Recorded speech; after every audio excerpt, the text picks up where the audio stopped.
حاصل مطالعہ۔ اس پروگرام میں ہم آپ کے لیے لاتے ہیں مختلف تحریریں۔ آج کی تحریر کا انتخاب ہم نے ماہنامہ اردو ڈائجسٹ سے کیا ہے۔ اس تحریر کا عنوان ہے لاہور کا 14واں دروازہ۔ مصنف کا نام ہے ماجد شیخ۔ یہ 1947 کی بات ہے۔ مشرقی پنجاب میں سکھ اور ہندو مسلمانوں کے خون سے ہولی کھیلنے میں مصروف تھے، جب لاہور کے مسلمانوں نے اپنے بھائی بہنوں کی لاشیں دیکھیں اور زندہ بچ جانے والوں کی سسکیاں سنیں تو ان کا شدید طیش میں آنا فطری عمل تھا۔ نتیجتاً لاہور میں مسلمانوں اور ہندوؤں کے مابین تصادم شروع ہو گیا، خصوصاً اندرون شہر میں۔ اس زمانے میں لاہور میں ہندو تاجر بڑی تعداد میں آباد تھے اور شاہ عالمی بازار میں زیادہ تر دکانیں انہی کی تھیں۔ لاہوری دروازے سے لے کر شاہ عالمی تک جتنی بھی منڈیاں تھیں، ان میں ہندوؤں کی اکثریت تھی۔ گو لاہوری دروازے میں مسلمانوں کی تعداد کہیں زیادہ تھی۔ ایک دفعہ آپس میں لڑائی جاری تھی کہ کسی کی بد احتیاطی سے شاہ عالمی بازار میں آگ لگ گئی، جو وسیع پیمانے پر بھڑک اٹھی اور بہت بڑے علاقے کو اپنی لپیٹ میں لے لیا۔ اسی واقعے کے باعث اندرون شہر لاہور میں ایک اور دروازے کا اضافہ ہوا۔ آپ شاید یہ تو جانتے ہوں کہ اندرون شہر لاہور کے 12 یا 13 دروازے ہیں، مگر یقیناً آپ ان سب کے ناموں سے واقف نہیں ہوں گے۔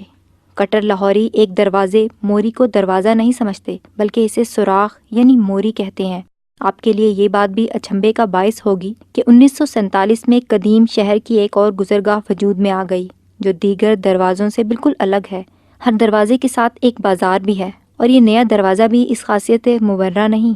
اندرون شہر میں مقیم باسی کے لیے یہ اطلاع یقیناً حیرت انگیز ہوگی، تاہم اب وقت آ پہنچا ہے کہ اس 14ویں دروازے کو باقاعدہ طور پر تسلیم کر لیا جائے۔ جو یہ سمجھتا ہے کہ جدید دور کا یہ دروازہ اندرون شہر کے تاریخی دروازوں کی اہمیت کہہ نہ دے گا، تو پھر اسے بند ہو جانا چاہیے۔ دلچسپ امر یہ ہے کہ سابق وزیر اعظم پنجاب نے اس دروازے کو بند کرانے کی کوشش کی تھی، لیکن ناکام رہے۔ 14واں دروازہ کیوں کر ظہور میں آیا، یہ جاننے کے لیے پہلے متعلقہ علاقے کا جغرافیہ سمجھ لیجئے۔ اگر آپ لاہوری دروازے یا چوک سے مشرق کی طرف چل پڑیں تو پاپڑ منڈی کے ساتھ ساتھ چلیں گے۔ آگے جا کر یہ بازار تھوڑا سا بر کھا کر سمت جنوب مڑ جاتا ہے۔ اب چوک متی آپ کے سامنے ہے۔ اس جگہ سے سڑک شمالی سمت مڑتے ہوئے شاہ عالمی کے مرکزی بازار سے جا ملتی ہے۔ چوک متی سے ایک پتلی سی سڑک مشرق کی طرف پھوٹتی ہے۔ 1947 میں یہ سڑک آگے چل کر قلعہ لاہور کی دیوار آنے کے باعث بند ہو جاتی تھی۔ اس کے آخر میں ایک مسجد واقع ہے جو اب بھی موجود ہے۔ مسجد میں ایک چھوٹا سا کنواں بھی ہے۔ مسجد کے پڑوس میں ایک بڑا کنواں بھی تھا جس سے علاقے کے مکین پانی بھرتے تھے۔ وہ کھجور کھو کے نام سے مشہور تھا۔ اس کنویں کے مشرق میں قلعہ لاہور کی دیوار تھی۔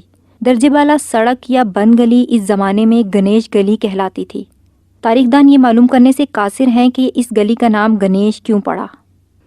شاید کسی زمانے میں گلی میں ہندو دیوتا گنیش کا مندر ہوگا۔ بہرحال کھجور کھو کی دیواریں خاصی بلند تھیں، اتنی بلند کہ ان پر چڑھ کر قلعے کی دیوار پھلانگی جا سکتی تھی۔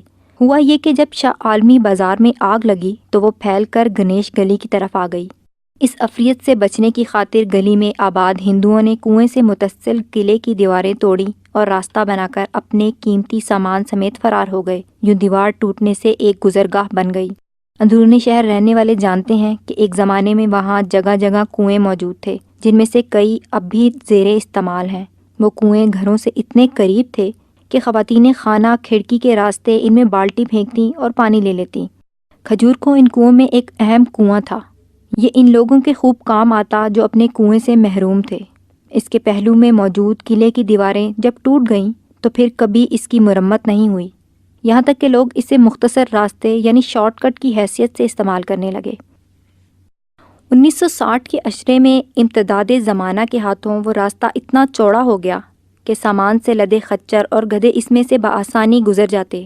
لوگ رفتہ رفتہ اس نئے راستے کو کھجور گلی کے نام سے پکارنے لگے، تاہم مقامی باشندوں نے اسے دروازے کی حیثیت دینے سے انکار کر دیا، کیونکہ وہاں کوئی دروازہ تھا ہی نہیں۔ اس کے باوجود وہ گزرگاہ ضرور بن چکا تھا۔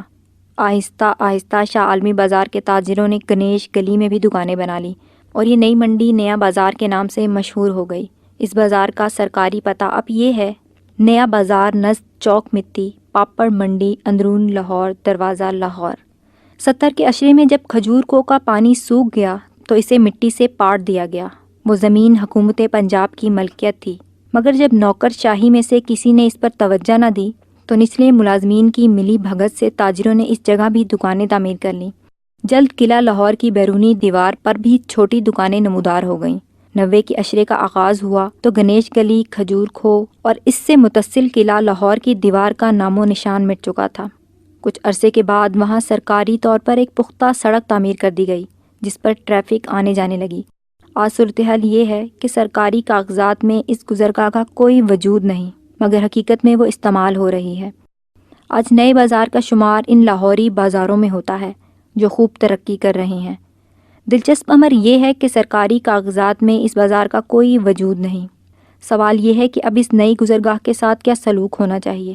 ایک حل تو یہ ہے کہ حکومت پنجاب اسے سرکاری طور پر شہر لاہور کا 14واں دروازہ قرار دے کر اس کا بھلا سا نام رکھ دے، مثال کے طور پر کھجور کھو دروازہ۔ لیکن اس صورت میں علاقے کی پرانی دیوار کے ساتھ ساتھ جتنی دکانیں بنی ہوئی ہیں وہ ڈھانا پڑیں گی تاکہ پرانی دیوار کی مانند نئی دیوار بنا کر باقاعدہ چوبی دروازہ بنایا جا سکے۔ قدیم لاہور کے لیے یونیسکو نے ایسا ہی منصوبہ بنا رکھا ہے۔ مزید برآں خود کھجور کھو سے کئی قدیم روایات وابستہ ہیں، کیونکہ مورخین کے مطابق اس کی عمر 1000 سال ہے۔ اسے چھوٹی اینٹوں سے بنایا گیا تھا۔ محکمہ آثار قدیمہ کو چاہیے کہ وہ اب اس کی کھدائی کر کے اسے محفوظ کرنے کے اقدامات کرے۔ بشکریہ ماہنامہ اردو ڈائجسٹ۔